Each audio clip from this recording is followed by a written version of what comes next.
কাউকে অ্যারেস্ট করলেন না কেন? কি দায়িত্ব? আচ্ছা, আপনি ওখানে যে হামলা হয়েছে আপনি দেখছেন?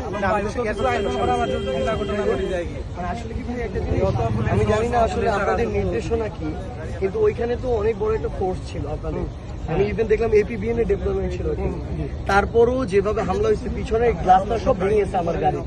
তো এরকম যদি হামলা হয় তাহলে তো আপনাদের শুধু থাকার কোনো প্রয়োজন নেই। না না ব্যবস্থা নেওয়া হবে। কি সালম ভাই আপনি ব্যবস্থাটা কি নিবেন? আমার চেনেন? হ্যাঁ, এটা হলো কি ভাই বলেন? আমি তো একটা সাইডে ছিলাম, পিছনে আবার করছিল। মানে যদি হিট করে তার মানে আমি মারুক, আমরা যাই সামনে, মানে এটা আপনাদের প্রোটেকশন থাকার পর আমার ছেলে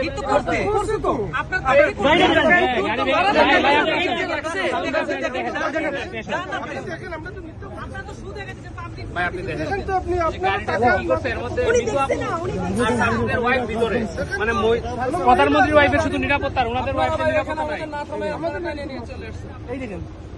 প্রত্যেকটা গাড়িতে দরকার নাই ভাই। আমরা যদি আইতে পারছি আপনারা যারা আমরা আইতে পারবো, আবার চাইতে পারি। আমরা এরকম পুলিশ দরকার নাই ভাই, প্লিজ। আচ্ছা, আমরা সামনে অবশ্যই আপনারা চলে যান, আমরা চলে যান। দুইজন এমপি আছে এখানে, সংসদ সদস্য দুইজন আছে, কি নিরাপত্তা?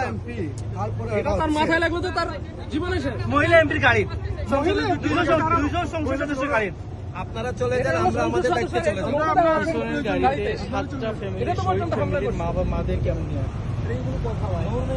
আপনি আপনাদের ফোর্স আছে, আমাদের গোনার মধ্যে 50-এর উপরে।